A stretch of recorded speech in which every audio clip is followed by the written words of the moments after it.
Trump's allegations are making some voters ask if elections can be rigged.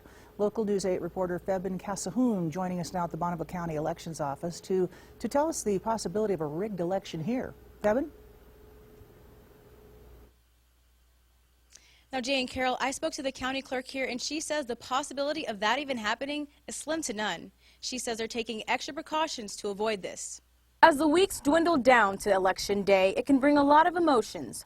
The recent talks about the election being rigged is what many people are asking. However, Penny Manning says it's not as easy as you think to rig an election, and that she doesn't want anyone to be discouraged from voting. It is very secure. Every ballot is accounted for. Our voting system is not on the internet, so when we start counting ballots, it's not like anybody can hack into the system or anything like that. Penny says election officials go through explicit instructions, and very tedious at that. This involves going through each and every ballot, whether it's through mail, early voting ballots, or ballots at the polling place to prevent voter fraud. The ballot count is gone over and over and over again. We track both the voted ballots, we track the unvoted ballots, the number of people compared to the number of ballots. So it's an extreme accounting job that we do just to make sure that it's done correctly and that there aren't any problems. I spoke with some voters on what they think about the talk about a rigged election.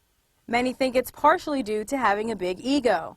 A candidate who may campaign on, oh, the election is rigged, to me that just sounds, well, they don't win it, they want to just have some excuse why they didn't win. So you need proof in order to say that, in which case it should be presented to the legal authorities and prosecuted.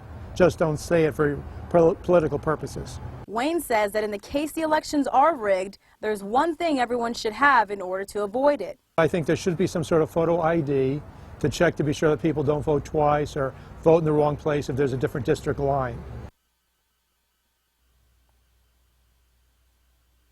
Now, in the state of Idaho, you do need to have a photo ID to vote on Election Day. And now the same goes for the state of Wyoming prior to Election Day. But on the day of, you don't need to have a photo ID. Live in the Bonneville County Elections Office, I'm Febin Kasahoon. All right, thanks, Febin.